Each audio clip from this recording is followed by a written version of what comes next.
Yo, what's up? Welcome back to the stream. It's been a few months, but thanks for tuning in. Glad to be here. Happy Tuesday. Rajesh, what's up? What's up? Francisco, hello from Brazil. What's going on, everybody? All right, CPI day. Got a little bit of whipsaw movement this morning. Was that like a 100-point move or so, or 180 points? That's pretty good.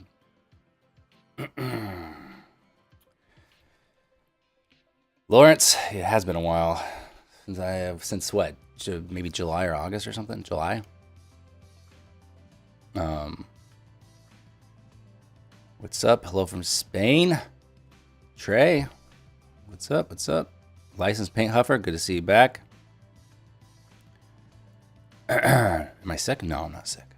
Just not a morning person.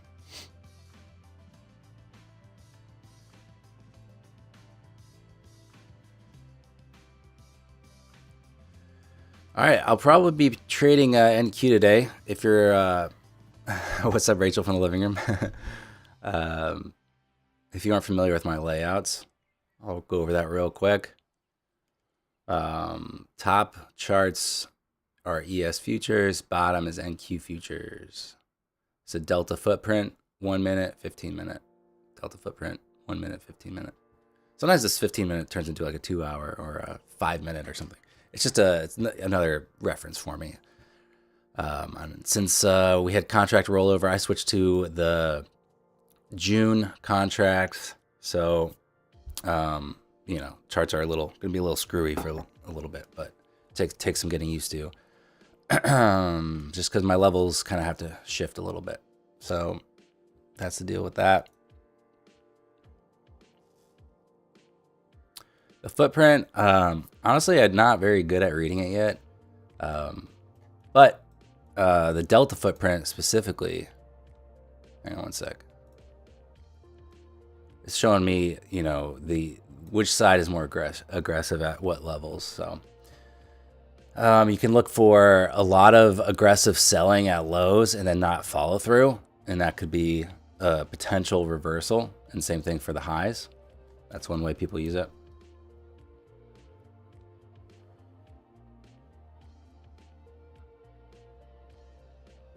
It's tempting to look for longs here, but I don't like to trade before market open usually, but nice little,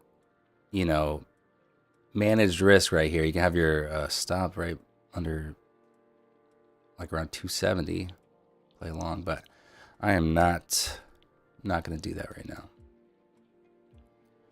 It's a little too early for me.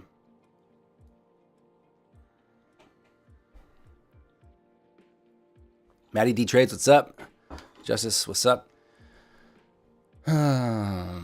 What are my levels? So, like I was saying, with the rollover, it doesn't really make as much sense on this one. So I was using this one, which has the data back adjusted. And it's basically just like some support and resistance levels. And I'm looking to see how price reacts to those levels and respond accordingly. So if selling is heavy through my support level, then I can anticipate more short side, and the reverse is true, the inverse is true. If we are able to bust through this top support with ease, I'll look for pullbacks, go long. I'll keep it pretty simple. Freaking cursor's not going. There it goes. All right, got about 5 minutes until market opens. Don't even think about taking a trade right now. Thanks, Rach. Laws, what's up? Good to see you back. Tom, I'll give an update. I'll probably wait just till like I have the most people have joined, just so I don't have to repeat myself a bunch. But I'll give you guys an update. Joel, what's up? Good to see you. How do I feel about longs? Well, like I was saying, I don't hate it right now because you have pretty good risk to reward. And I have a feeling we'll test this the top side first today. That's what I'm anticipating. So I don't hate a long.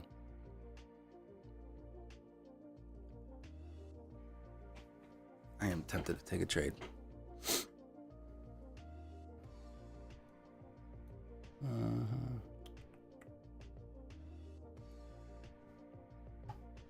All right. Does anyone know how to make in OBS, make the chat, stay pinned? Like, it always disappears if I click off of OBS. Otherwise, I'll just use the YouTube one, but.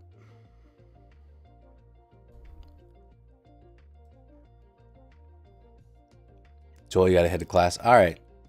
Well, thanks for tuning in beforehand. Some say class is important, so go ahead.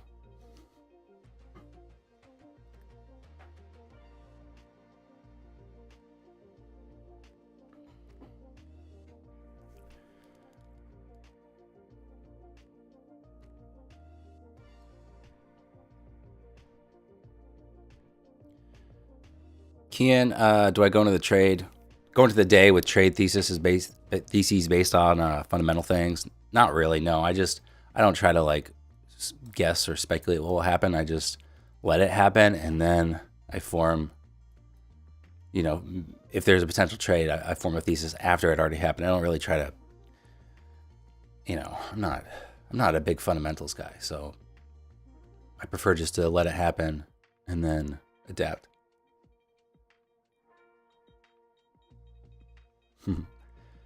Your Tuesday uni classes are mid. You can take them or leave them. Yeah. Yeah, Kaffa, same. I mean, we are under VWAP here on NQ, so I do want to keep that in mind.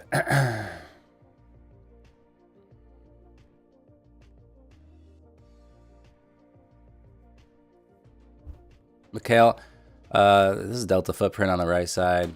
Kind of talked about it a few minutes ago, but it's showing essentially which side is most aggressive at which prices. So, like I was saying, you get a lot of aggressive buying and no follow through with that buying. Well, a lot of buyers can get trapped then. And then you could see some pain for them. All right, market's opening in 2 minutes. Jeremy, you blew your funded account, got really depressed. Hey, man, it happens. I blew mine. Just get better. Study what you did wrong. And, if you need to take a day or two off, do it. No big deal. Market's not going anywhere.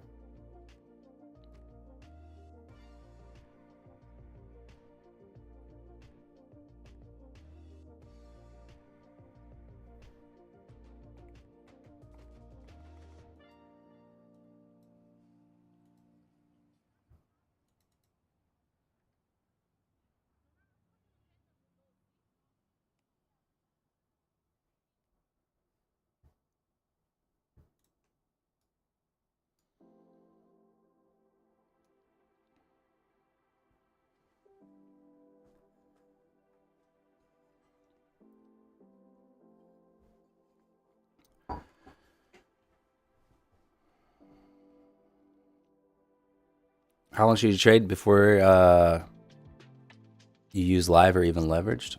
It's up to you, man.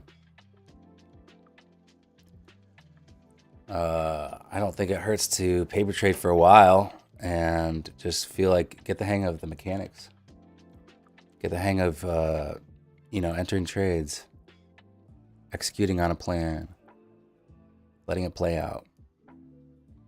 And then once you feel comfortable with that and you have decent stats, you could consider going live or doing the funded route.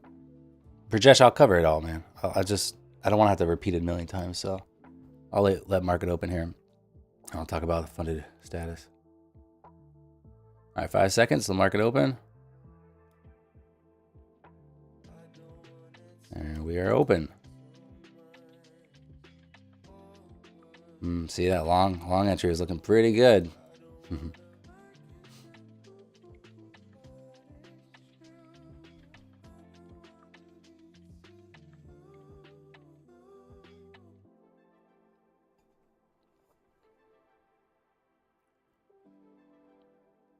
Again, I'm on the June contracts on NQ and ES. I rolled over. Market is we're pumping a little bit here.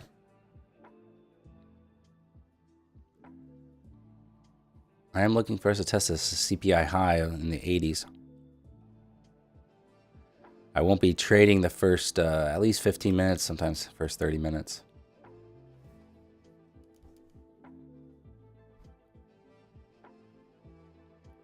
Where can you paper trade for free? Generally, I think if you open a real money brokerage account, you can paper trade that account for free. You know, with they'll like I know like TD Ameritrade will let you do it for free. There's probably a bunch of other ones too. Otherwise, you'll at least need like live data, which usually costs $5 to $8 a month.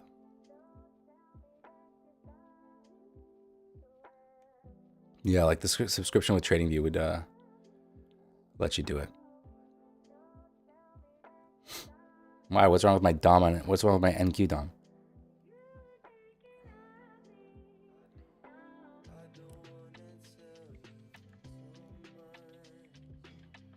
Honestly, I don't even look at the DOM really.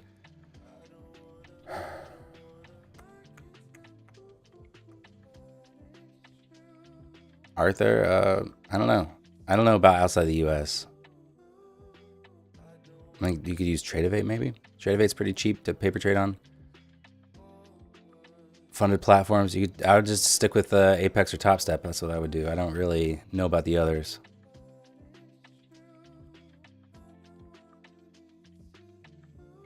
It's moving fast, but I mean that's what it does. Like, what's the alternative? You know, I don't know. Is it because I leave it like centered?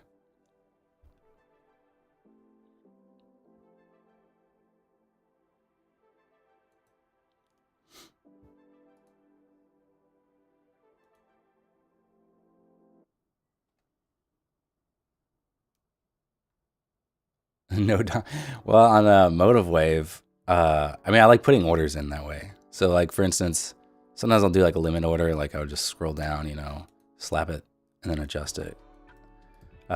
That's usually how I do limit orders. So I like having the DOM just to be able to do that.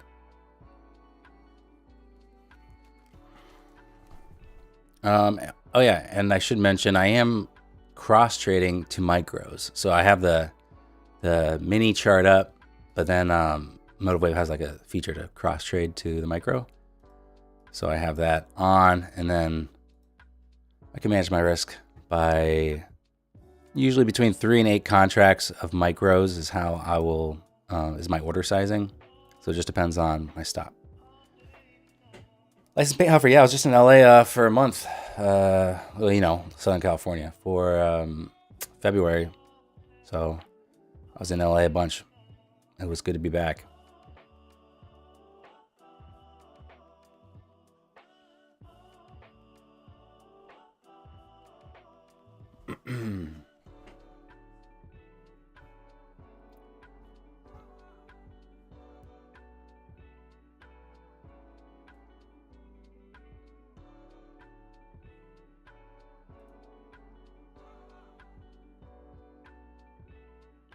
I did not miss the helicopters, that's for sure.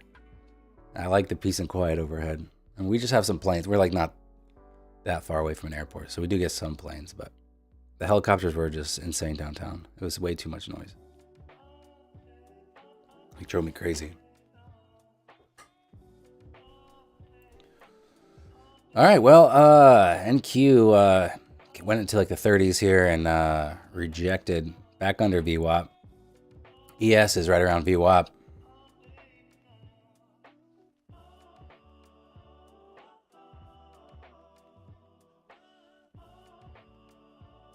Seth, I'm trading NASDAQ this morning, most likely, that or ES. Yeah, it would be hard to see all this on a phone, that's for sure. It's not big enough.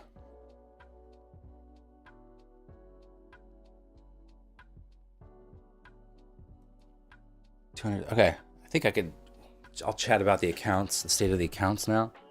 Okay, so I'm not trading fund. I'm trading live funds. This is my own account. I took 4,000 out of my XFA.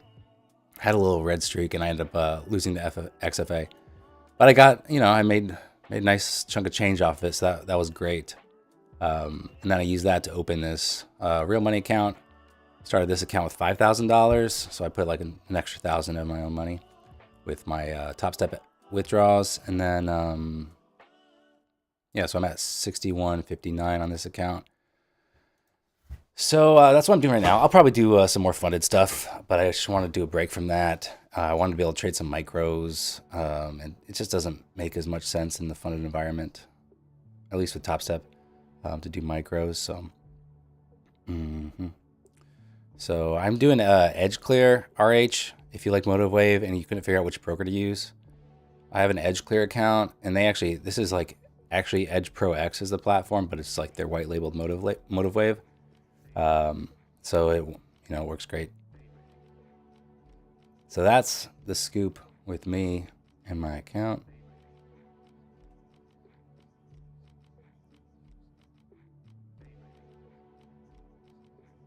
Yeah.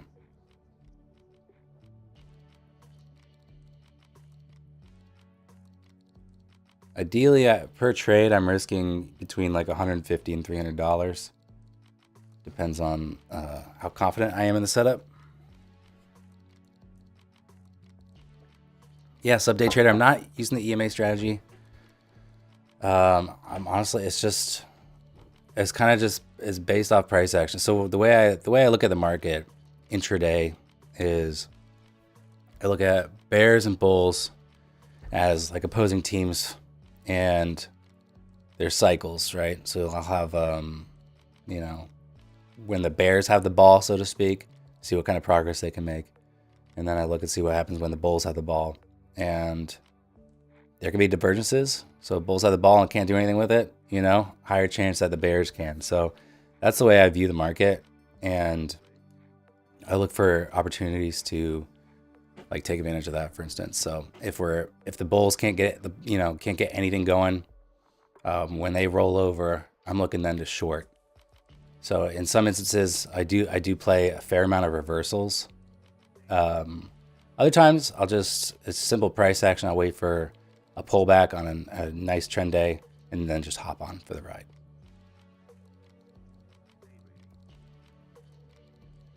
I don't DZ guy. I don't honestly look at my risk as a percentage of my account. I know a lot of people do that, especially in Forex. That's like a popular thing to do. I just keep it dollars. So like $300 is about 5%. Which you could say is high, but I mean that's what I'm comfortable with. So yeah, sub day trader, it is discretionary for sure. Yep.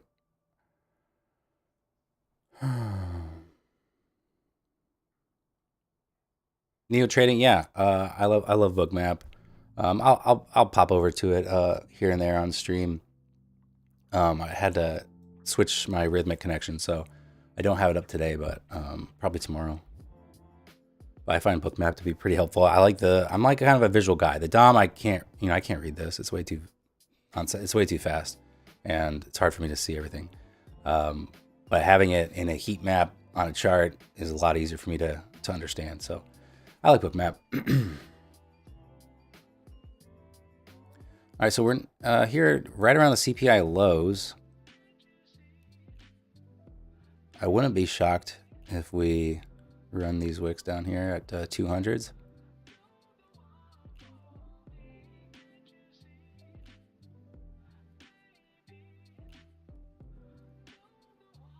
After day trading for so long, what's your take?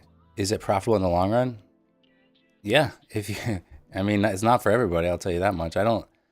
In real life, can't really think of many people I'd recommend it to. In fact, I would discourage almost everyone from doing it because it is challenging. Most people can't put the time in, like most people have jobs and stuff like that would get in the way. And you have to be able to devote a lot of screen time.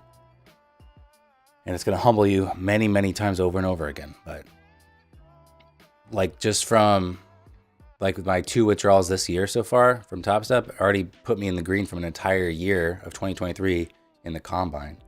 So for me, that I like that environment. It worked out well. The pups are doing good, pretty good. I mean, they've had some issues, but I got Chesterfield over on the chair next to me. Gabagool is probably with Rachel in the living room, but Gabagool, over here. No, but he can stay in the living room, Rachel. I don't. He can be a monster.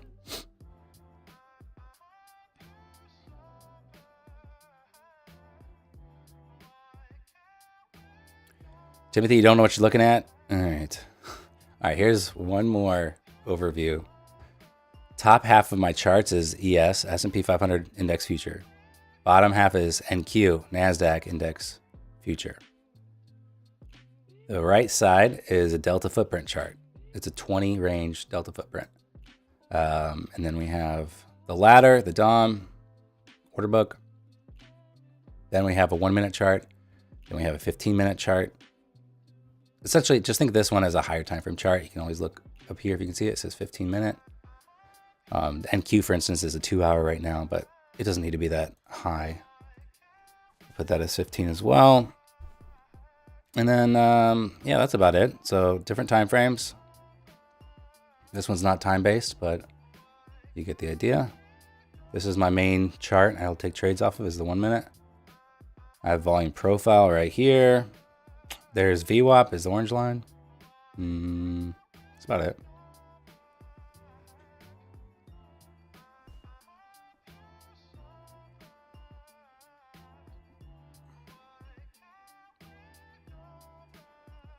All right, you're tired of being humbled, dude. I get it, man.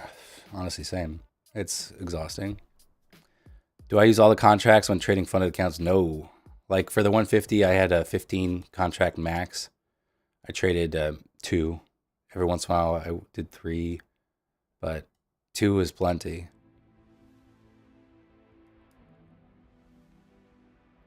All right. I think we're definitely going to run this wick. I mean, there are no certainties, but I feel good that we'll run this wick down here at 204.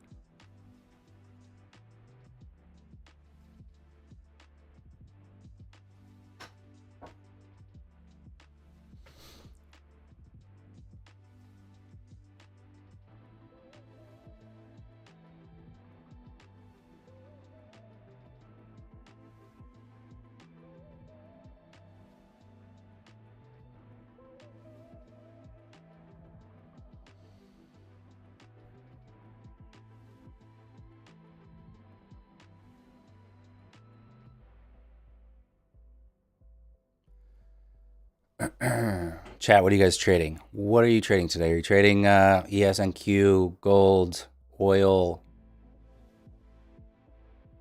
NVIDIA? Let me know in the chat what you're trading.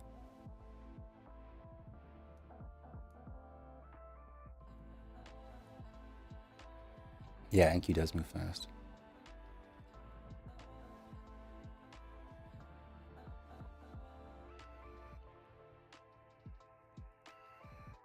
NQ, ES, Euro USD, NVIDIA, MNQ, nice. Nat gas, MNQ, NQ, ES, sometimes CL, nice. You're long soybean meal and short cotton. All right, commodities. All right, there's the wick getting run there. 204. Juca, you're up 24.90 on the day. Nice. Traded €5 for a crepe because you're hungry. Solid.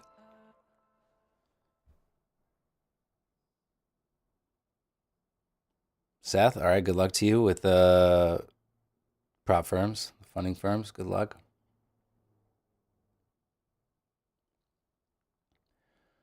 All right. Are we in for more lows? Or do we bounce?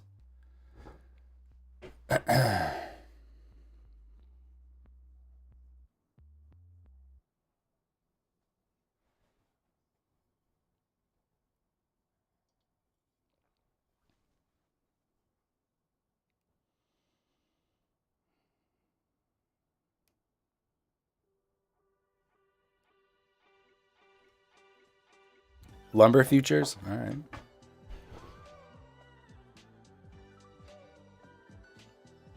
All right, broke 200 on NQ.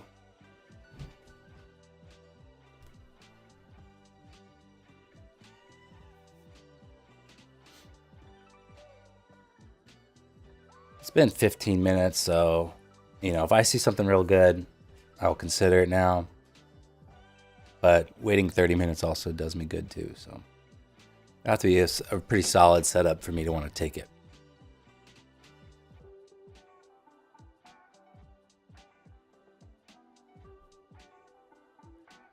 Hello from Azerbaijan. What's up? Thanks for joining. I don't know. It's got to be pretty late there, right? Thanks for tuning in.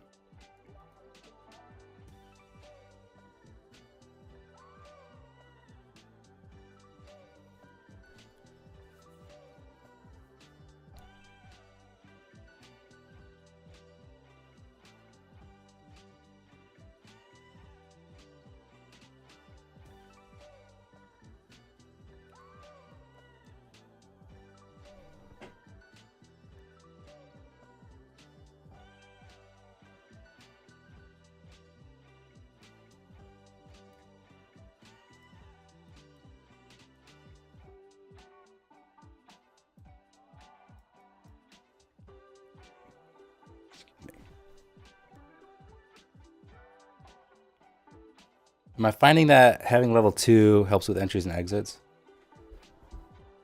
Excuse me. In general, I find it to be helpful. Am I always using it to enter or exit? No. But if I can have a quick reference, if I want to check, like for instance, book map. I also have a heat map here on this is Edge Pro X Motive Wave, but you know, if I can pull that up for a quick reference, see liquidity, see how price is responding at certain levels, kind of see inside the candlesticks a little bit, then I think that's great.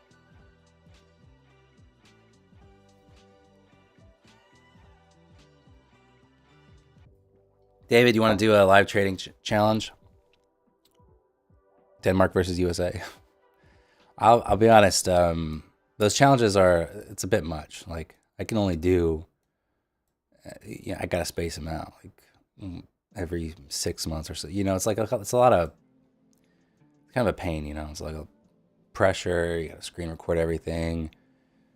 You know, you don't want to look too bad. And I don't just do it with anybody. Like, no offense, I don't know, I don't know you at all. I don't know. It's easier to do it with like people who, like I know like what they trade, how they trade. They're used to making videos, so they have all the, you know, it's gonna be high quality. So, kind of keep it within like a circle, like a network of, you know, traders I'm familiar with. All right. I think we're gonna blow through this little zone here I have on my chart.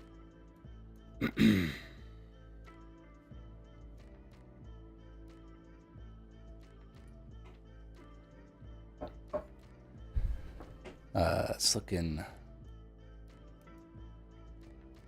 pretty heavy.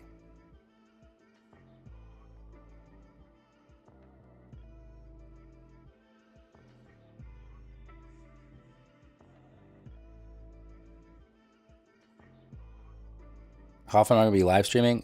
I'm not going to commit to, you know, I'll try to do it every day. I don't know if I'll be able to do it tomorrow, actually. I have guys coming over to do some work in the morning, and they often, you know, ask me a bunch of questions and whatnot. So I might be tied up in the morning, but I'll, you know, I think I like doing it last time. I think I'll continue to do it as long as it doesn't negatively impact my trading. So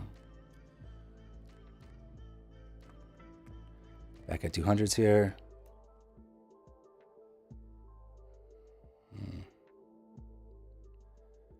See, I like the short side, but I don't want a 50-point risk, so I cannot take that trade. Do you find yourself improving during the challenges? If you compare like the trades by Matt challenge versus the Carmine challenge, I mean, heck yeah, that was a massive. One was losing 2,000, and one was making 3,400. So that was a massive improvement. But I mean, haters will say it was just gambling. So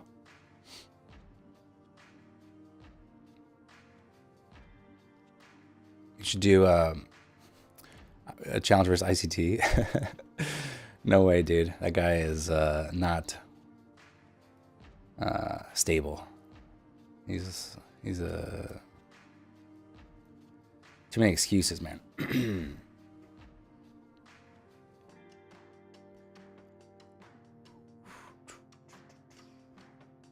Don't worry about looking bad. Yeah, I know. It's I'm not like I don't have anything to lose in that sense. It's just that for my own self, I want to do well.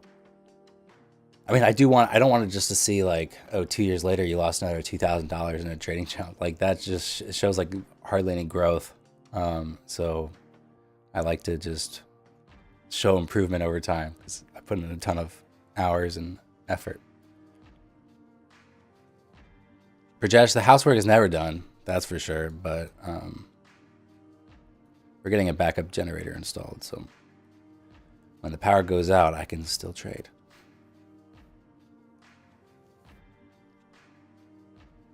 SkyJ, markets are open. U.S. at a time change Saturday night. We moved an hour ahead.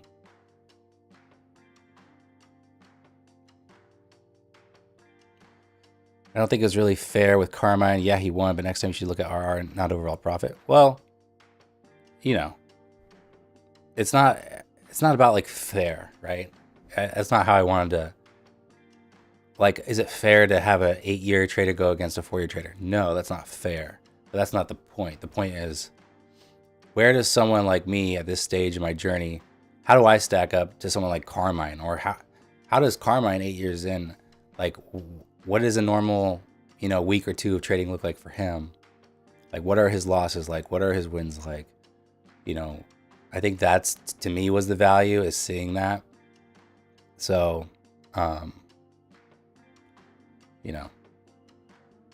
you could just look at it. Well, I traded, 1 or 2 NASDAQ contracts. He was trading, I think, usually 15 ES contracts. So, you could kind of see how I would do if you multiplied my contracts and, to kind of match his size. But that wasn't necessarily, it wasn't supposed to be like apples for apples comparison.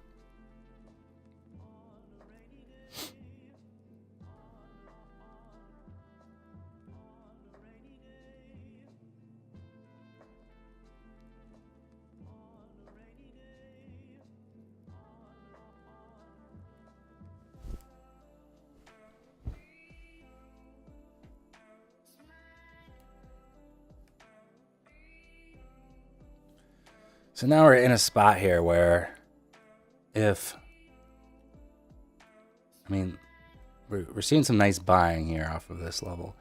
So if we're unable to break into the 50s, a short would be a lot better here. Risk, instead of that 50-point risk I talked about earlier, now it's a much tighter risk.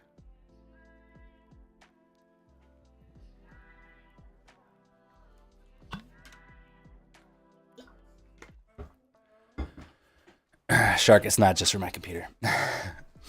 It's a whole house generator backup.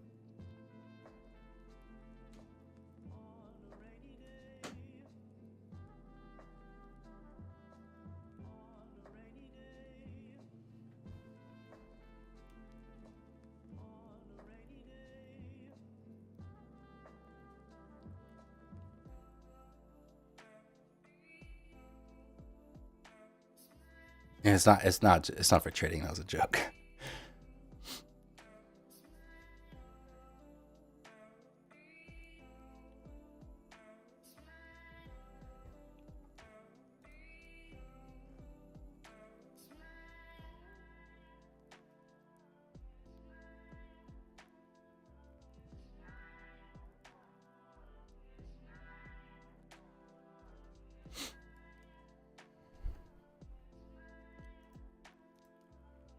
All right. Right at the 49s here. See if it pops into the 50s.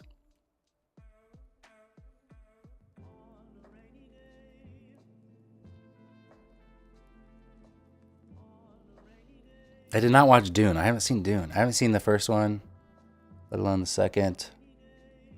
I've seen a lot of other movies, though. Greetings from Norway. What's up? Thanks for joining.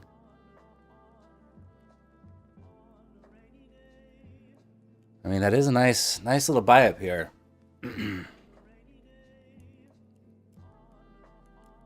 Makes me a little less excited on the short side.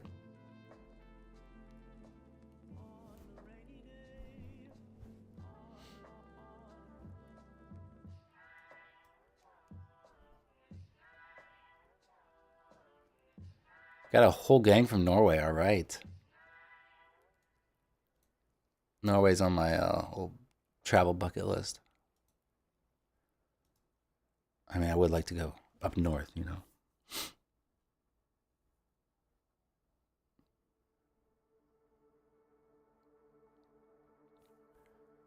Is YouTube your main income or is it day trading? It's definitely YouTube. I mean, this channel is not even my main channel. This is my second channel. I have a photography channel with my wife Rachel called Mango Street. I've been doing that since 2017. It's been my full-time income since late 2017. All right, ES poking through VWAP, NQ just below it.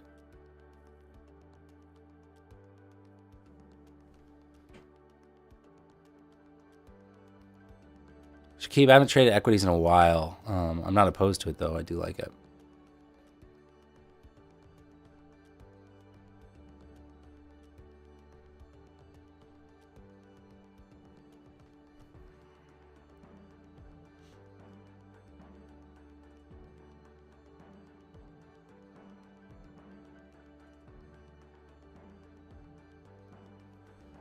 All right, so might be opportunity to the long side. Gonna have to see some more information from the market first. What's up, McZachary? Doing well, thanks. Hope you're doing good too.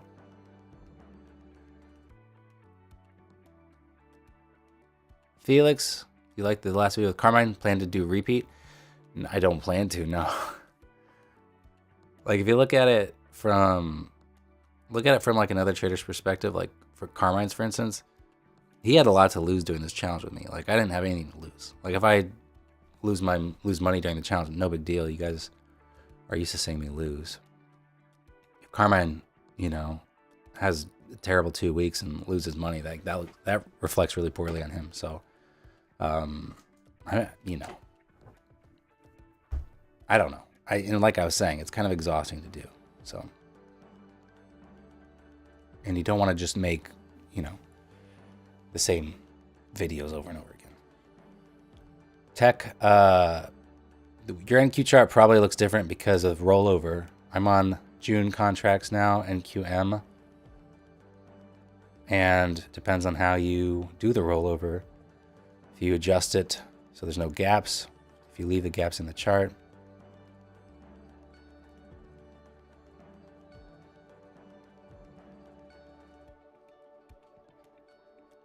it bounced nicely from the green box. It sure did. That was like a to the tick, perfect bounce. So the whole point of doing supply and demand or support and resistance key levels like this is to avoid. Well, for one, it's like giving you the lay of the land, and maybe if for some reason you want to short the lows, well, hang on, we might bounce here. Like that's the whole point of it. Like if you look at any sort of supply and demand type of strategy or anything like that, to me, I look at it as a way to avoid taking a trade or to exit a trade. It's not necessarily like, oh, that's a signal to short or to go long. I look at it as a hold your horses before you short going into this zone. And so That's why I always mark these kind of levels. And daily, you know, I see my levels like this hit. So anyone that says, you know, technical analysis doesn't work or supply and demand or whatever, like, use it in conjunction with other stuff, but it's giving you more information that can be useful, can keep you out of trouble. So I'm on a Mac, Ethan. That's why I'm trading like Motive Wave, because it is the best like non-browser based platform for Mac for futures.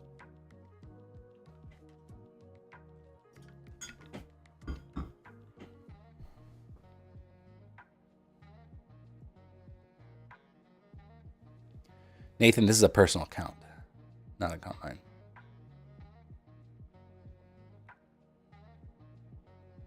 All right, so we are through VWAP.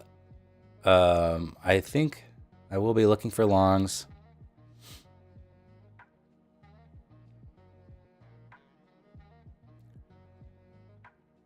We just had a nice retest of VWAP, but I want to wait a little longer here.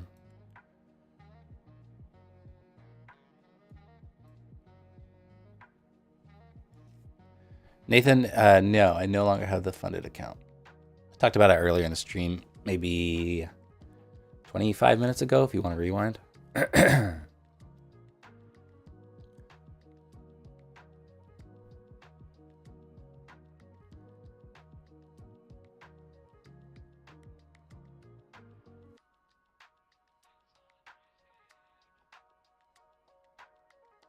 No one who's a serious trader uses a Mac. I would say a serious trader uses whatever gets the job done, and they don't worry about whether a serious trader would use this or not. They just do it if they like it. You know, that's the ultimate power move. It's not worrying about what a serious trader would or would not do. That's kind of silly. Like, this computer is plenty powerful to do whatever, so I can't really use Sierra Chart. I don't need Sierra Chart to make money. I don't, you know.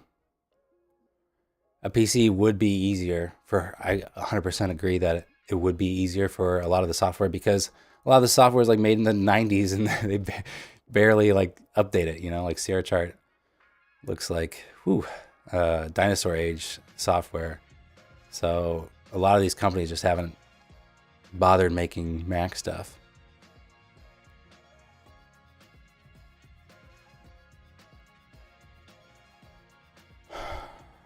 When am I going to start trading? When I see something that I like that has a good risk to reward, that meets my criteria. I wasn't going to play this reversal bounce yet. I did not have any sign that we would bounce there other than my little green box, but a crayon drawing is not enough to take a trade on. So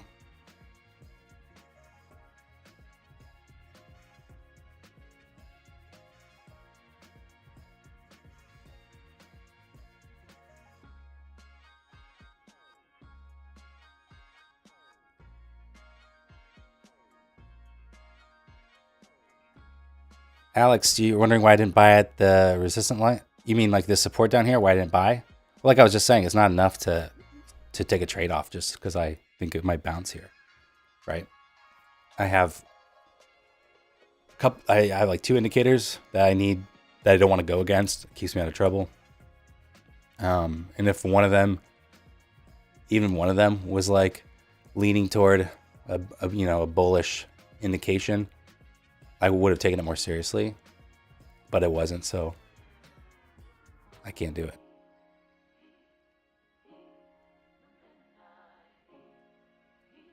So down at this green box, like I'm saying, I need like a bullish indication from at least one indicator. Like I used LRSI, Laguerre RSI, not regular RSI, just to gauge kind of the cycle. It has less kind of back and forth movement as RSI. I don't use it as like a necessarily the same way a lot of people use RSI, but I try not to go against our LRSI. And then I have another it's a paid indicator, and that is a leading indicator, and so that helps me gauge reversals, and it was not signaling for a reversal. So, that's usually how I'm able to get really good entries on reversals, is with that indicator. But like I said, it wasn't signaling for a bullish cycle. Therefore, I'm out. I'm not in it. But for instance, if LRSI was crossing up, the other one was also crossing to a bull cycle, then boom, I'll take that all day long. I would enter generally like around here, very managed risk, go for a VWAP, exit, or potentially could hold it for a high of day, depending. So yeah, that was a great test of VWAP. That's a good long for sure.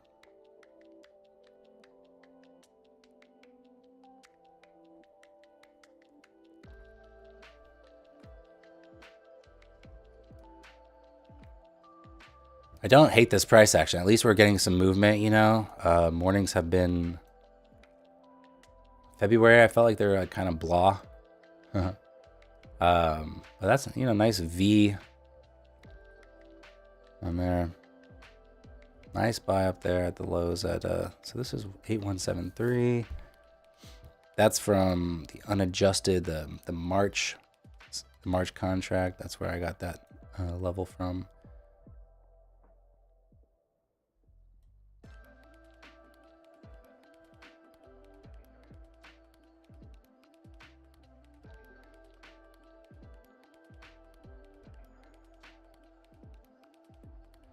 Get rid of daylight savings time. Yeah, I agree.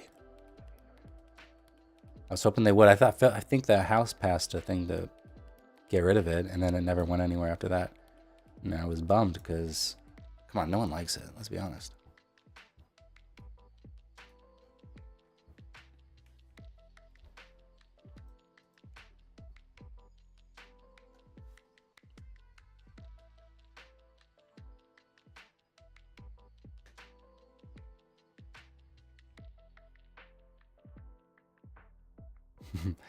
Low trend, you're in Australia. Leave that. So this makes it 11:30. Yeah, I can't imagine the market opening at 11:30 at night. That'd be so nuts. Would I just become a night owl or what? I don't know. Imagine going about your entire day and then sitting down for the market open. That's just wild to me. I liked it when I was in California. I wake up at like 6, market opens at 6:30. I was like done by 8:30, sit down for breakfast, and then do whatever I wanted with the rest of the day. That was awesome.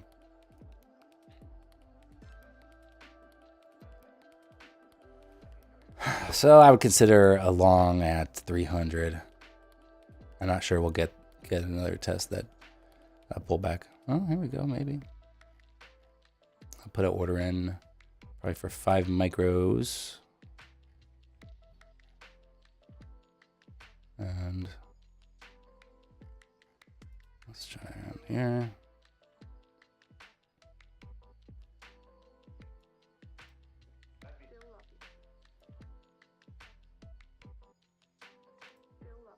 Okay, and long with 5 micros. Go for a high day here. This is a CPI high.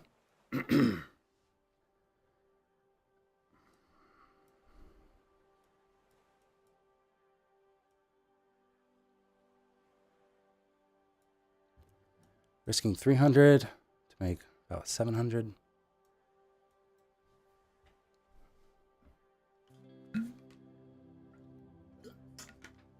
This is my first trade, guys.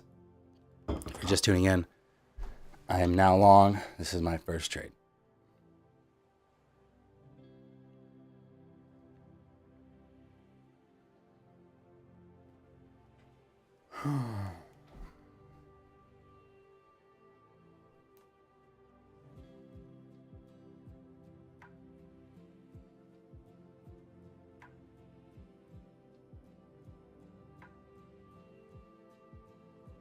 Why am I long?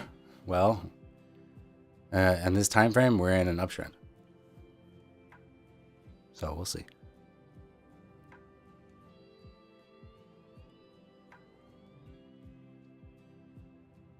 Nice buy up off the lows. Tested VWAP, bounced off of VWAP. It's definitely a valid long. So, I mean, that's not to say we're not going to go test the lows again, but for the time being, if I can scalp along here, I'm going to do it.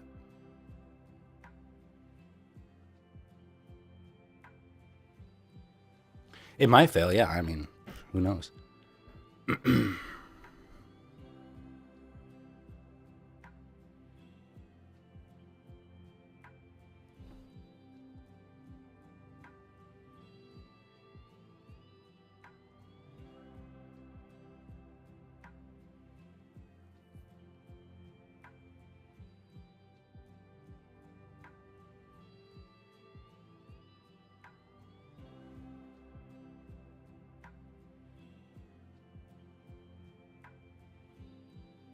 Maul, what's up?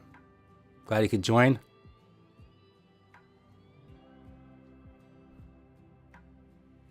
Gains Hunter, what's up? Nice to see familiar names back in the stream.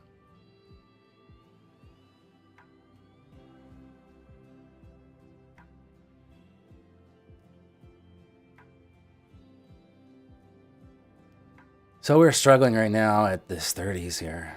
Really need to see us break into 30s. Obviously, we want to see a new relative high from that pivot there.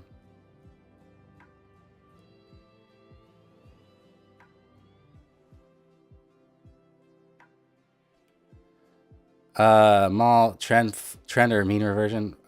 Honestly, probably mean reversion day. I imagine will be somewhat. I mean, it's hard to say honestly because we did have CPI come out, which yesterday you could say the market was kind of holding its breath for a little bit. And you know, I never know what the market's going to give me, so.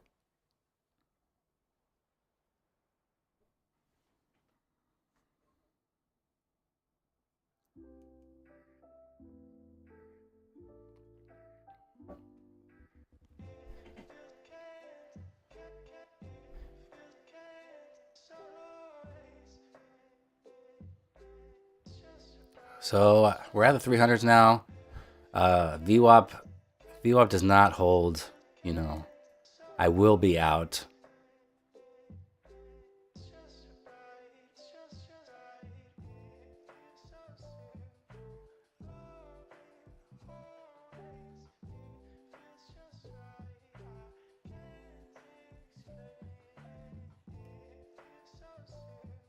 It's not really inspiring confidence.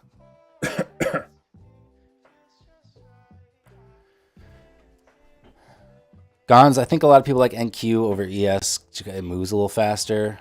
There's days where ES will be in just like a 5-point range and ES is in, 30 to 40 points. It's just like you can scalp it a little bit easier in some ways, but also it can be kind of whipsawy and, it can be tough in some instances.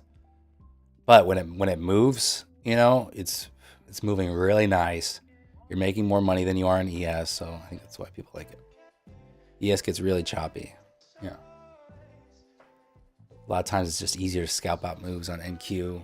That's what I found. Like I was trading ES for like a year and a half. Just that was the only thing I traded. And then I started incorporating NQ and I was like, oh yeah, it's nice to be able to like find the index that's actually moving the best to trade instead of just limiting yourself to one. So that's why I'm not just exclusive NQ or just exclusive ES. It is mostly NQ now, but just whatever works the best for the, environment. All right, I'm thinking about tightening up my risk here. I don't really love what's happening. I'm gonna stop out at 91-ish.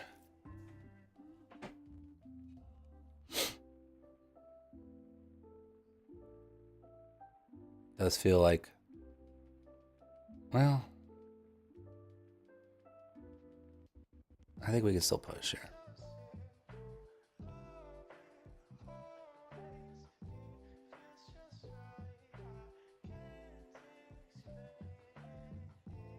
Yeah, you can get stuck in a really long ES trade, which is such like a drag because you're kind of spending some mental capital while in that trade.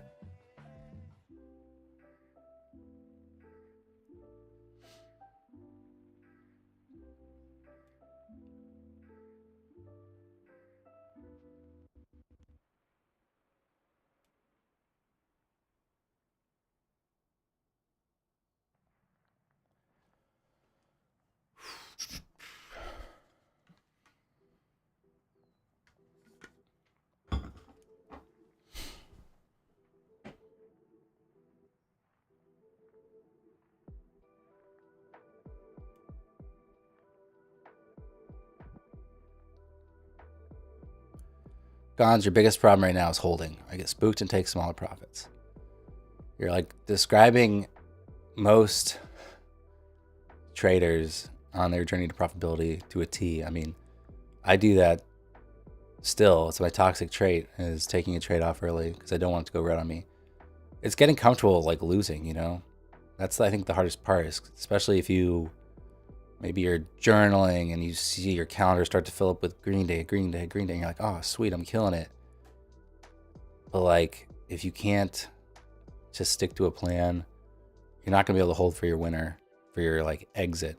You know, you're gonna take it off too early. And so when you take a loss, you're gonna hold that to your stop loss, right?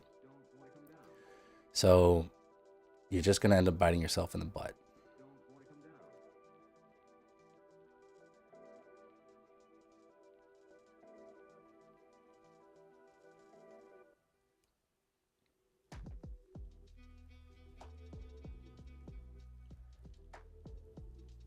Do I scalp anymore? I would call this scalping, to be honest. I mean, it just depends on how short term a scalp is to you, but I do tend with this, especially with micros, I do tend to hold for a little bit of a bigger move because I usually have wider risk parameters. So.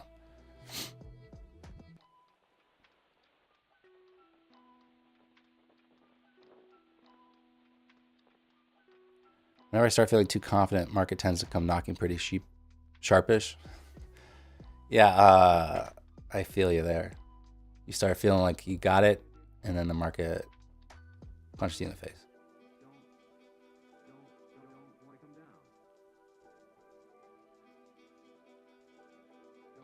Six points from my stop.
So, Mike, do you have a limit on how many trades you can take in a day?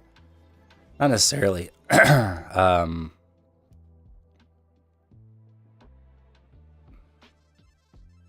Like if there's a few, I guess it depends on how the previous trades went. You know, like if I'm confident in a move, I'm just like kind of early on my entries.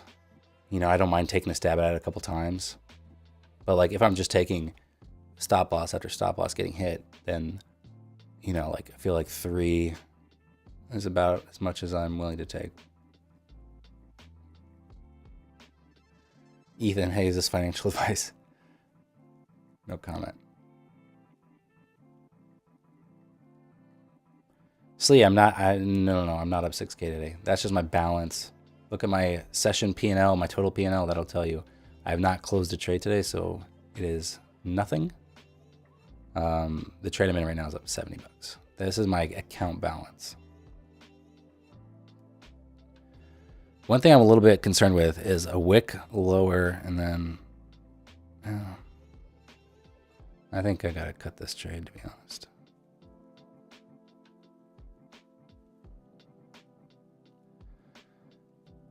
I got it's not really doing what I want.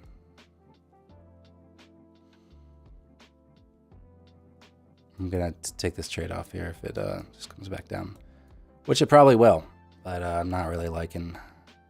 It's more of a time stop out. It's not moving like I want it to, so I am not gonna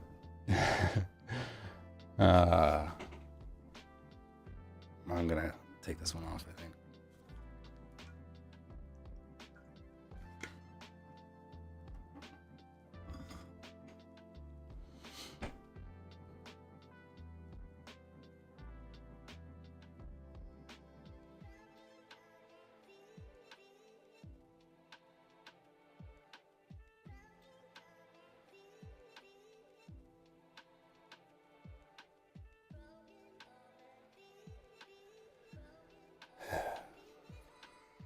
All right. I won't do my toxic trade. I always do that, but I'm not feeling as confident about this. And you know what? If I take a $175 dollar loss, not the end of the world. I'll try to stick with it. That's my toxic trade. There is talking myself out of a trade. So, but maybe we're fine anyways. This is what I wanted to happen, and now in some ways, if we do come back to this level, like I feel like this failed. This is a failed breakout higher. But thanks, Rachel. Rachel's texted me, said, "Don't do your toxic trade." All right. I did want this stream to hold me accountable, so I appreciate it. Profit targets for the day or trade. They are individual based off the trade, based off the levels. And then for the day, nope.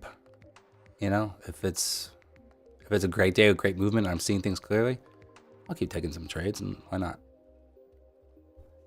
I mean, if you look at this account, it's a $5,000 account. So if I make $300, well, that's $6,000 now. If I make $300, that's a 5% gain on my account. That's like awesome. So it's important to keep in mind the account size. So Lawrence, I've had this account about a month, and I don't think I've traded it every single day. All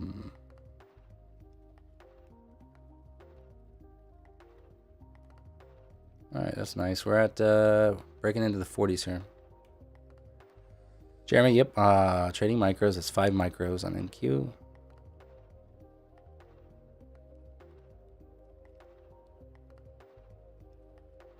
No percent targets. I mean, I don't do targets like that. I don't find it helpful.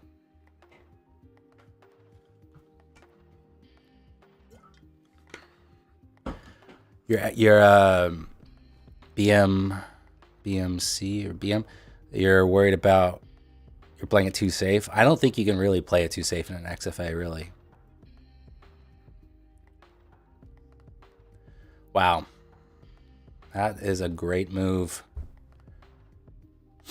The entry, I'll pat myself on the back for that one. That was a perfect entry. This well-supported level, 300. So it held up. Yeah, Gains Hunter, I got 2 payouts from Top Step and then made a real money account with it.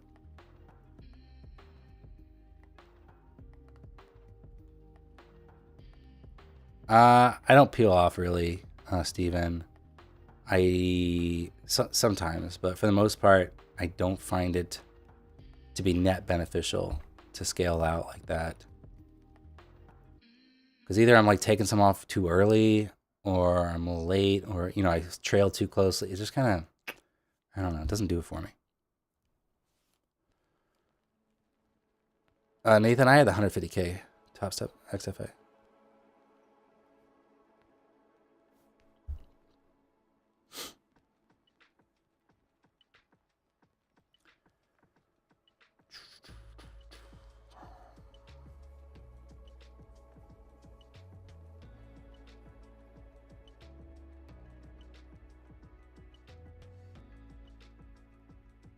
Low trend, jump out. The downside is greater than the upside. There's something to be said for entering a trade, setting your take profit and your stop loss, letting it run, and then it hitting your take profit. That is a great feeling when that happens. And it's okay to trust yourself. And it gives you confidence in your analysis when you do that. So yeah, I'm holding for like what, $140 right now. Like, who cares? But what that does for me is say, hey, your analysis is good. You can trust yourself. So your green days will start to get bigger when you do that. And for me, that is important. Because when I look at my stats, in general, I would say like my green days are not big enough. Like, let's say it was the opposite. Let's say my stop loss was here and my take profit's down here. I would still hold this trade probably, until it hits my stop. So why would I not hold it until it hits my take profit? Now, if there's the environment changes, I have new information now, and the longs do not look good anymore, sure, I can jump out early, not a big deal. But there is something to be said for it, following your plan and it hitting your take profit.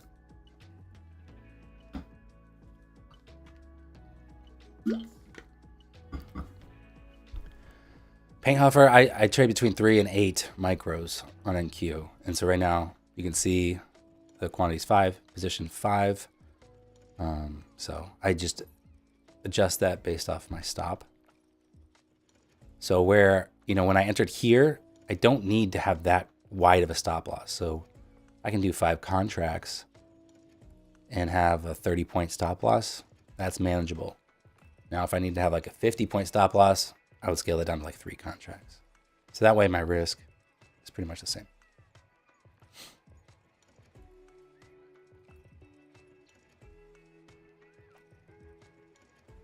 I mean, look, there's always going to be something you can see on a chart to talk yourself out of, a trade or getting out of a trade early. I do it all the time. Like I could say, oh, look on the 1 minute, there's a bearish hammer, like it just, sometimes you just have to let it play out,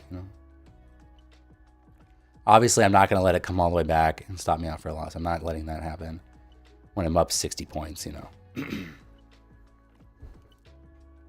Yeah. If you hold to your stop loss, you have to hold to your profit target.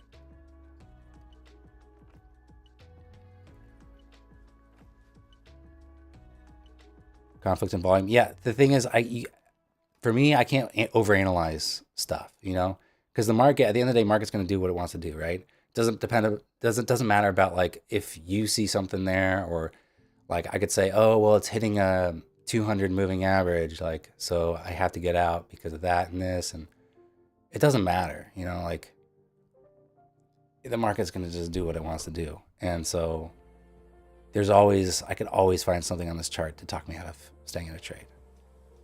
And there, boom, target acquired. There's gonna be natural pullbacks in the move. It's not gonna go straight up like, that was straight up. But at some point, if you have a higher target, you're gonna get some pullbacks. That's normal.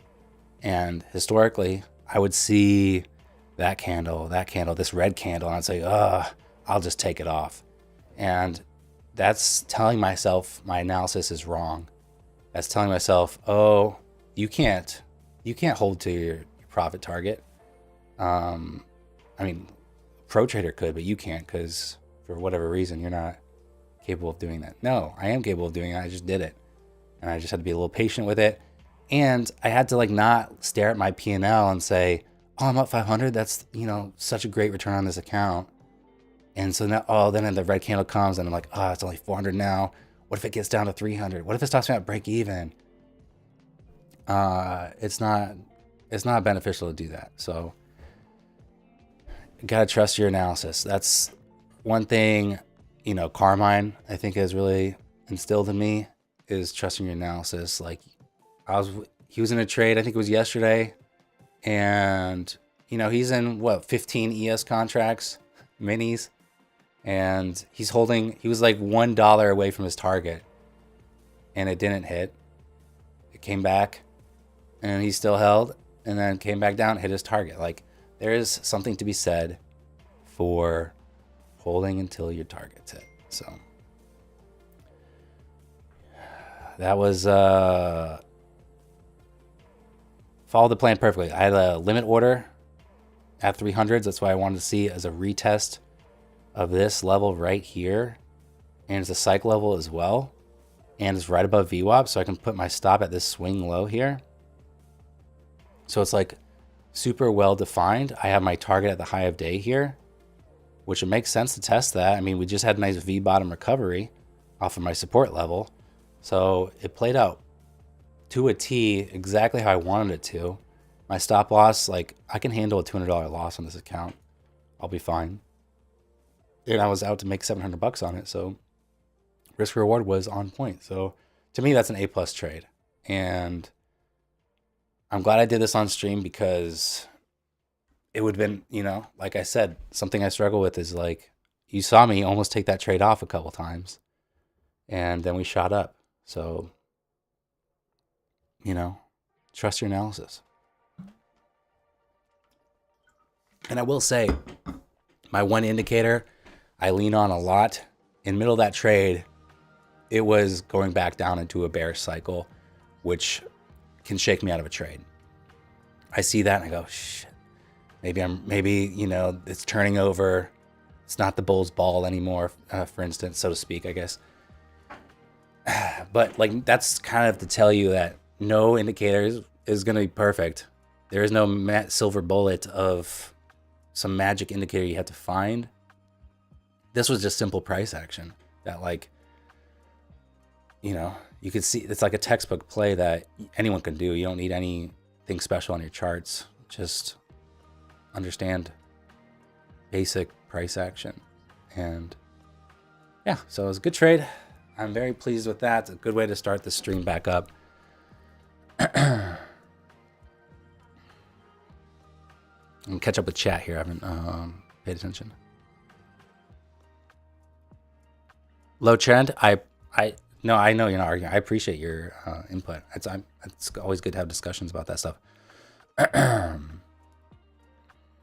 Sub-day trader. It's funny how price can care or not care about a support resistance area you have laid out. It's almost like they don't matter in that sense, but you need something to lean on at the end of the day. Yeah, I don't. Well, the way I like when people say it doesn't, that kind of stuff doesn't matter, or it's like whatever you want to say about technical analysis.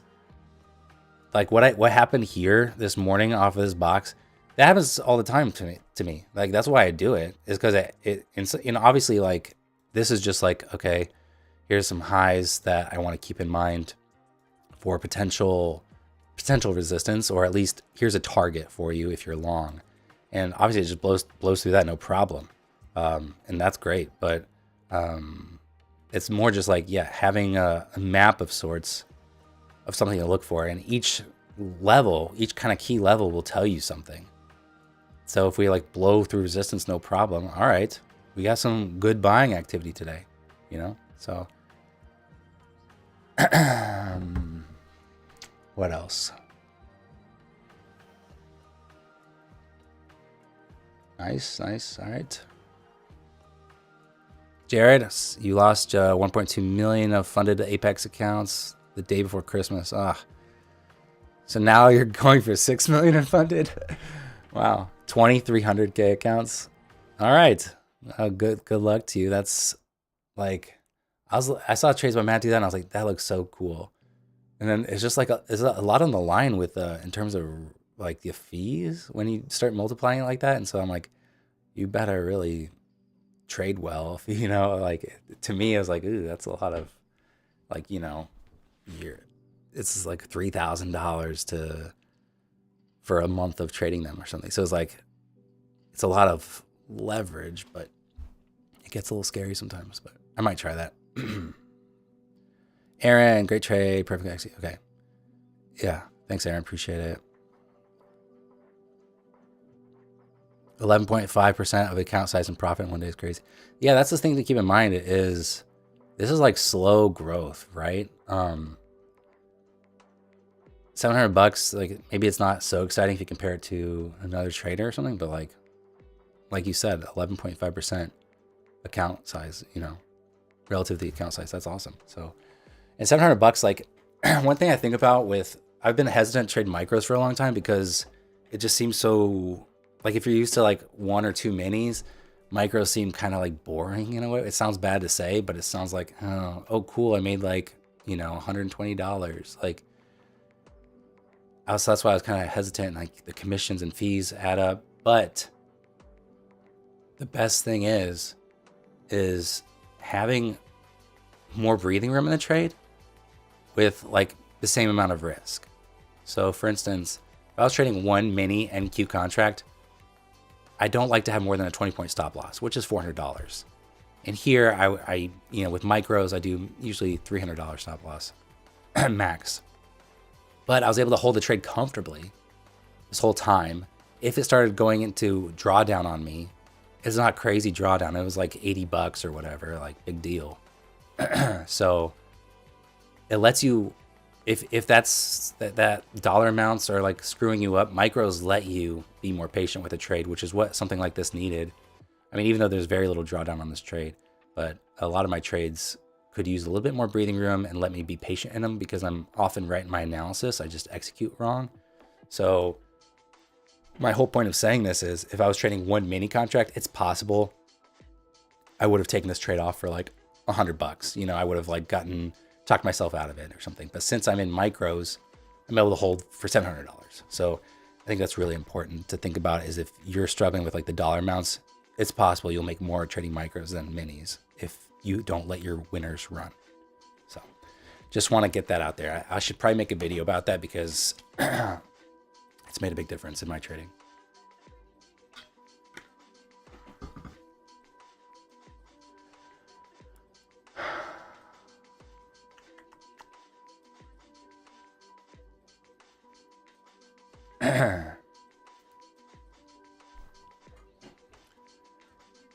How much do you risk per trade on your 150K account?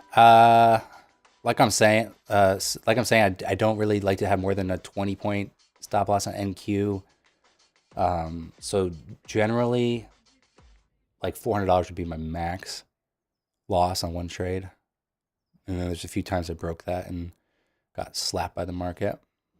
Are you using Delta? This is Delta footprint right here. I'm not like best at implementing it in my trade right now. I don't really read it as well as I want to. That's why I have it up so I can learn. I can start to absorb it, and then if I start to, if I can rely on it more to get information out of the candlesticks, then I'll continue using it. But I'm not. It's not like an integral part of my strategy right now.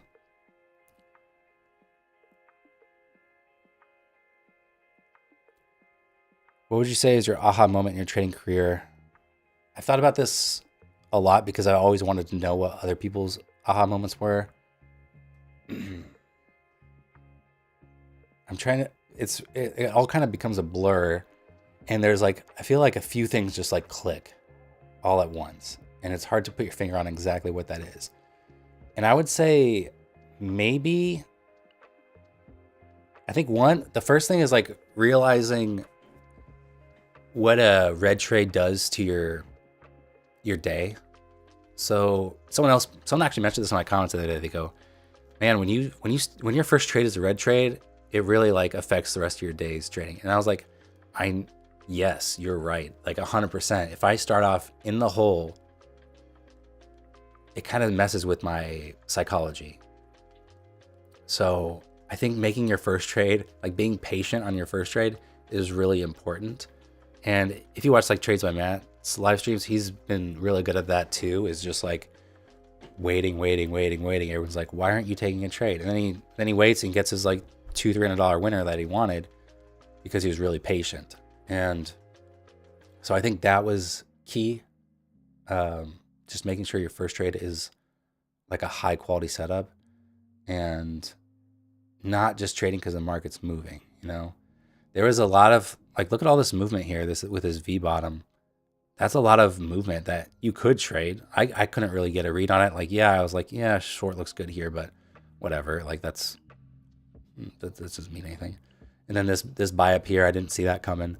So I waited, and then we had VWAP, and then we had this retest of this 300 level. So I waited until I was like, okay, this is worth the risk, So it's just waiting after all that movement, and not just hopping in because the market's moving, not just short, like you don't want to miss on a move. It's getting over that fact that you're not going to catch every move and just being really patient.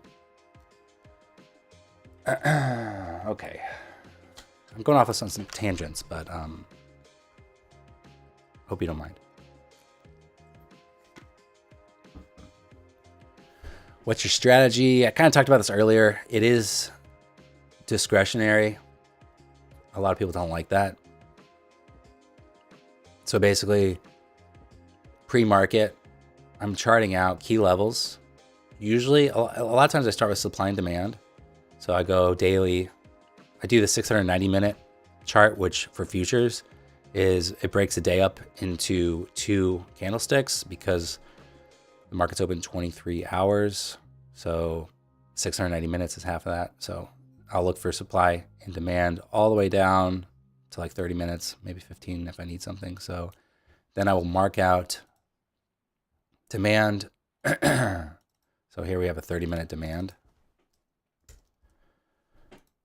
And then I'll start to form a thesis based off of price action, these levels, like what am I looking for today? Take pre-market into account. Kind of start to formulate a plan that way and look for something that could be of interest. Something where it puts people in pain, right? So there are market participants. If something seems very obvious and everyone and their mom is hopping in on like spy calls on Robinhood because it has to break out, I'm looking for those people to get trapped and screwed over. Because as you probably know, the market loves taking money from people. So it is discretionary, and it's kind of like price action mixed with these key levels. I want to see how price interacts at these levels. If we're busting through VWAP, retesting it, bouncing, we're right above, holding this key psych level, I'm going to take a long there. Like, sure, why not? It's not a set like this happens. It's taking multiple confluences, sure, but sometimes those confluences can be different. It could be a trend line. It could be, an abnormal level of like aggressive selling or something. And you want to see like, oh, well, if that level gets taken out, maybe I want to look for longs. So it's kind of putting all these pieces together, and those pieces can kind of change day to day. Pre-market doesn't matter. Okay. I mean, if it doesn't help you, don't use it. I don't care. Well, no skin off my nose. But for instance, pre-market was CPI, and that gave me a nice target to go for. If I'm not paying attention to anything that happened, what am I holding for? If I'm just looking at this, I don't know where to target. I probably would have taken my trade off right here. I don't know. I need to have, again, like a map of levels to work with.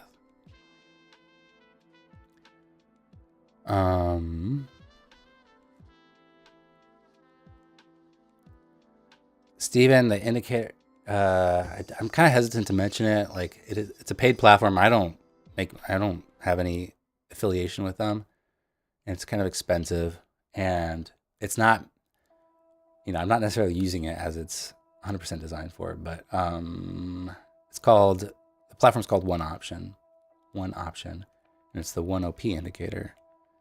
I'll show you what it looks like. This is the indicator down here. It's an oscillator, and it's a leading indicator, like I mentioned. So like yesterday, when people are like, how did you know to go short or whatever? Well, I'm looking at this indicator. It's crossing down right here, right? And so I'm like, all right. If I get good risk reward and price action confirms, like I'm shorting this. So I shorted really, really high up here on NQ. And then we had a terrific move down. And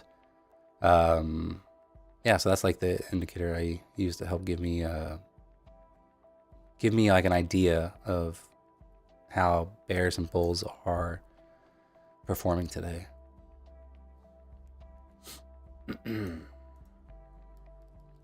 The bottom level, the bottom level was based off of, look on this left chart here, this 15-minute. I think I pulled it from the 2 hour is what I was looking at, maybe. It was basically down here from yesterday, where it bounced in the morning. It was at this level, so I slapped it onto this chart. And that, I can't believe like how to the tick that was. Like that's pretty nuts. But that happened yesterday as well to me. It was to the tick and then bounce. So that's how I got that level.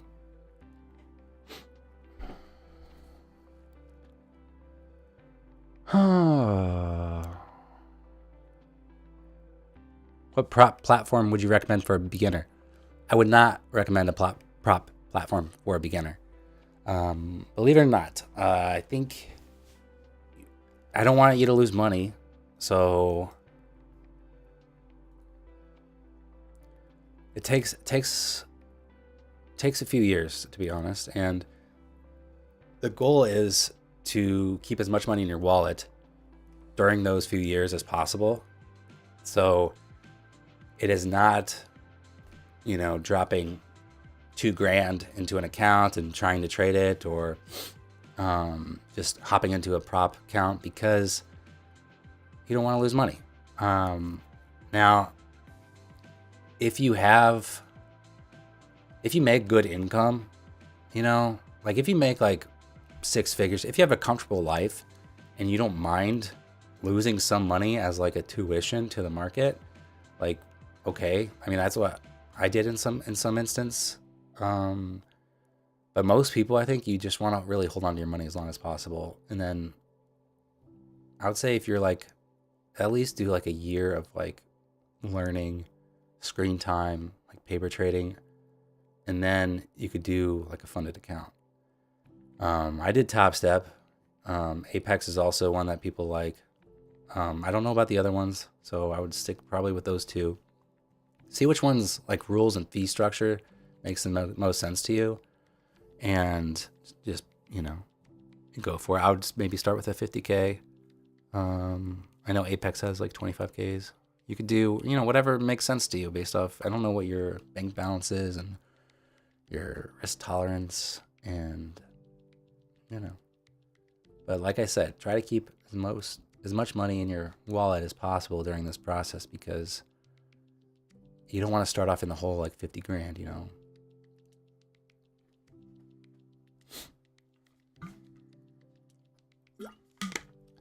Trader Toa, I'm not using CVD as an indicator, no. I mean, I will have it up as like on Bookmap. It'll be up on the bottom. I don't really put a lot of weight into it. Do you trade Forex? No, I did one video. I think if you do exclamation point Forex, it'll show you that video where I try it. I don't even know if the bot's working. I haven't, don't think the bot's been working. I got to make sure, maybe reactivate it or something, because it's been a while since I just streamed. So I'll get the bot going for tomorrow. And then, but just search my channel for Forex and you can see me try it. It's kind of funny, but So let me work through these comments here. Excuse me, my nose is a little stuffy.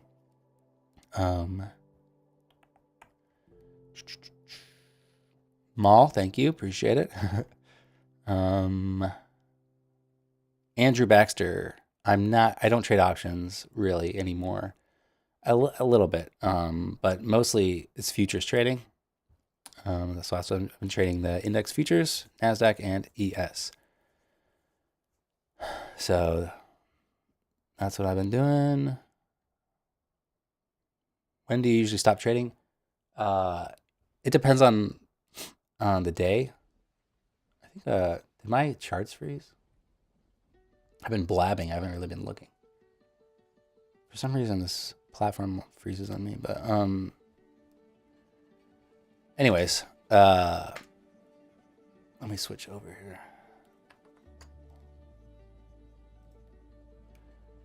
That's not it. I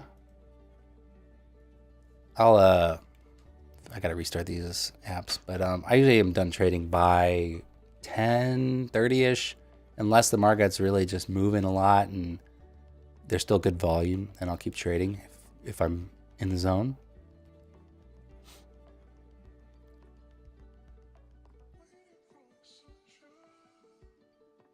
So Maul says, it's better to learn with your own money, get a 25K account, and learn with a simulator on a platform. So I would say, like, yeah, if you're,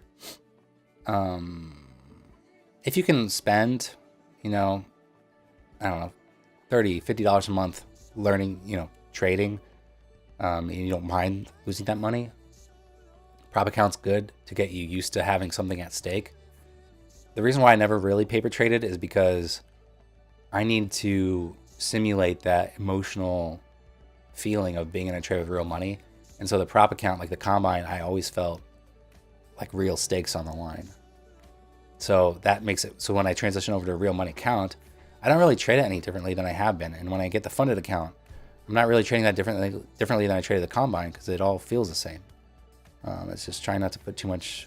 It's trying to get used to having something on the line when you enter a trade, but not, but limiting your risk while you do so. Does any platform allow you to use their interface with virtual money? Yep, we kind of talked about this earlier. Like Thinkorswim does. If you have maybe $500 or $1,000 with them, they give you paper trading. Webull, I think, has paper trading. Like Tradeovate has paper trading. TradingView has paper trading. I saw someone ask why I don't execute on TradingView as well. Yeah, Dayton. TradingView has a lag. Most people do not like trading on TradingView. I asked Matt's chat one time before I got MotiveWave. I asked him if anyone liked trading on TradingView, and no one did. So that's why I don't use it.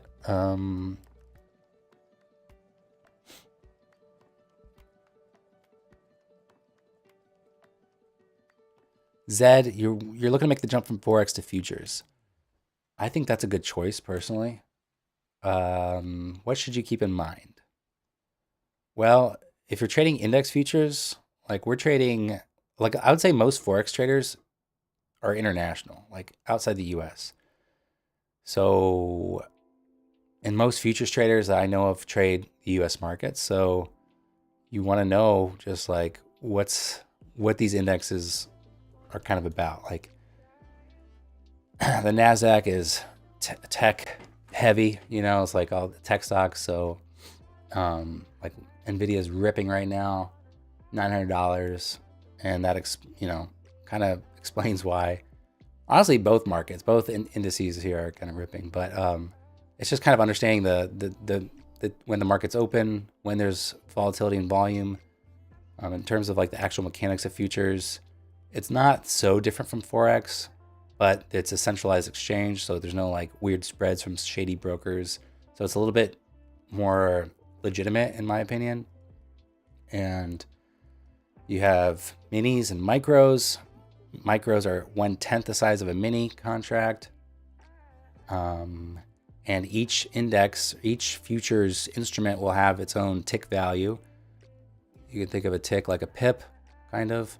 It's just, there's 4 ticks in a point for these. And for instance, 1 point on ES Mini is $50. 1 point on NASDAQ Mini is $20.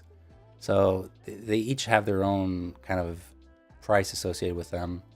And keep in mind the margin requirements for the broker. So to do a day trade, a lot of brokers require, you know, I guess it depends on like Thinkorswim, like TD Ameritrade, they have terrible margin requirements. Like it requires like $11,000 to trade NASDAQ or something, which is ridiculous. Whereas like Trade-Evate will require maybe $500 to trade NASDAQ or something, 700, whatever. So different brokers have different margin requirements, which means you have to have at least that much money in your account to trade that instrument. So yeah, I think that's kind of like a brief overview, bird's eye view, but do lots of research on it ahead of time. Chris, I have tried Top Step X. It's fine. You know, it's all right.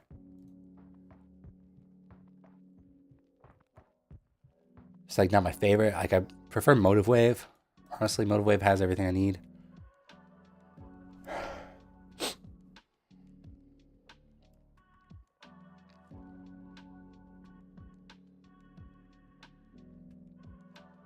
Flocka, you passed 2 Apex evals and now struggling with being consistent, profitable on the PAs. What's different now? Do you feel when you trade, this is like a real XFA, like this is like a make real money on this one? If you start feeling different, you really have to see. My recommendation is to treat the combine like you would like it's real money, and then when you go to the XFA, it feels about the same as a combine, so it's like not a big deal. So it just, I would look at your like journal your trades and maybe how you feel when you're in a trade, and kind of I would compare that to your trades when you were in a combine. See what like the discrepancy is.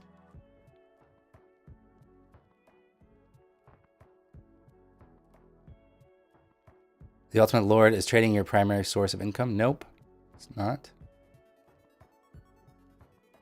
If you're new to my channel as a whole, this is my side YouTube channel. I've been making YouTube videos for 7 years or so, and this is a completely different niche altogether than what I normally do. And the whole point of this was to document different ways people make money online and just sharing the results as just like a regular person who doesn't have a course to sell you. Like, what's it like to drop ship or do whatever, you know, like most people have something to, you know, sell you, and I don't. So all right, I am going to just reboot this because I have no idea what's.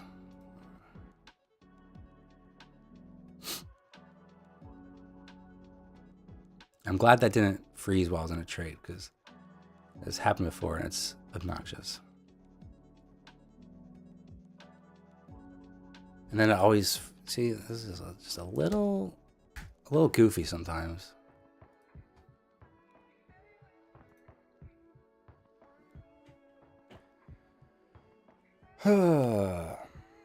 Lawrence, do you think you'll take another trade? I doubt it, unless I see something juicy. But I mean, it's really hard to be upset with 11.5% return and think like I need more, you know, like I feel pretty pleased with that trade. So if it's like yeah, I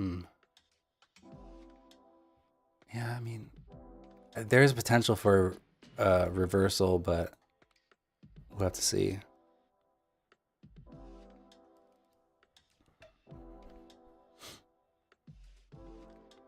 Jared, all right, we'll see you later.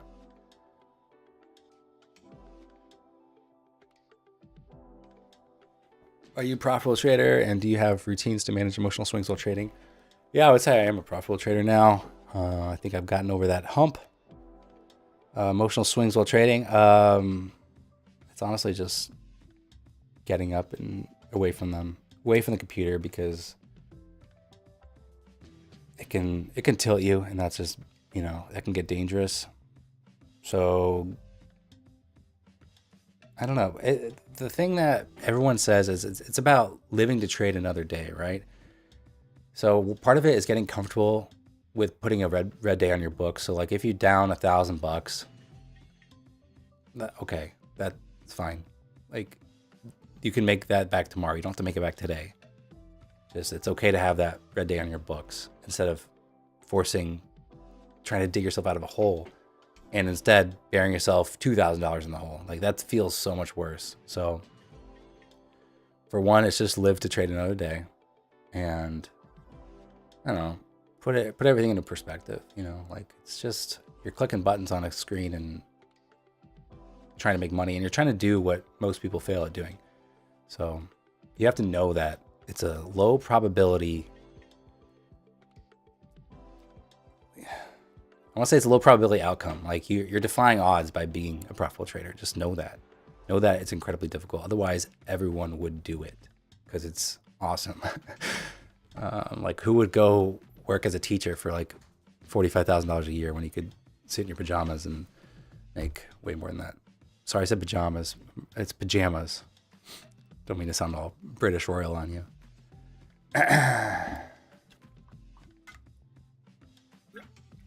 Yeah, Edge Pro X is Edge Clear's like white label platform. It's Motive Wave, same thing.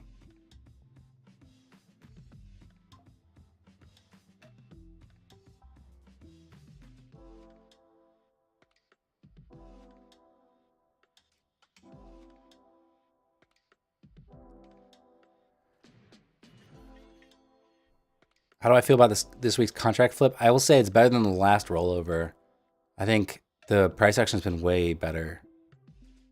I don't know. I always hate it because it just charts get kind of messy, and I never know exactly. I don't ever remember exactly like how I did the last rollover, whether I back adjusted the things to fill the gaps or whatever I did. So it always gets a little dicey. So I don't really like it. But the price action to me has been much better this week. Like yesterday was way better than I thought it would be. So in general, I'm not upset about it. Softy, thank you. I appreciate it. Glad it's helpful.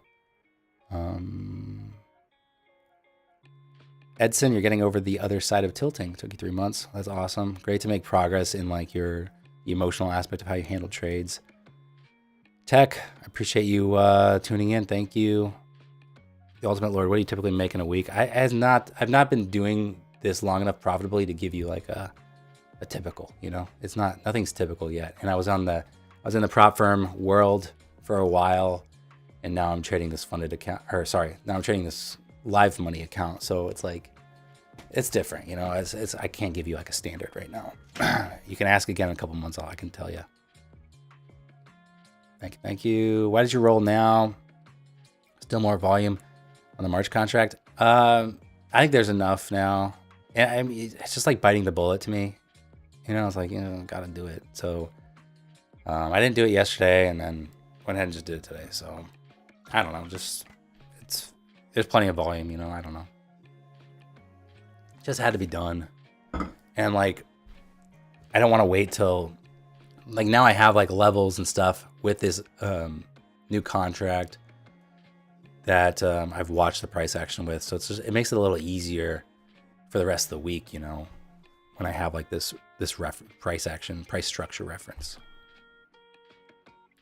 How do you pay yourself? I have not taken that many withdrawals. I pretty much turned profitable this year, the start of this year. So I took top step withdrawals. With this account, I'm not sure, since I don't rely on trading income to pay my bills. I kind of just want to grow this account as much as I can.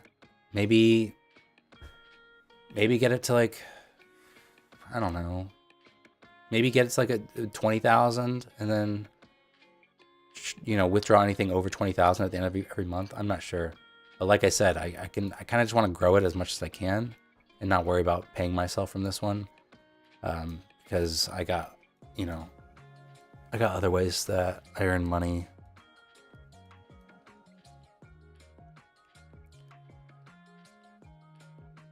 Oh, you lost 10K last week trading Forex on your challenge account. I'm sorry to hear it. It's like what I tell everybody. It's just like, make sure you're like take some time to review your bad trades, because it kind of sucks to do it, to be honest. Like, I always hate looking at my bad trades, but it kind of like sears into your brain these mistakes. And then also by contrast, look at your really good trades. Like, what did you like on Sunday? I was reviewing like the last several months of like my best trades and then my worst trades, and I was like just looking at what I did and where I went wrong, where I went right, and then you start to kind of like process it. You kind of internalize it a little bit.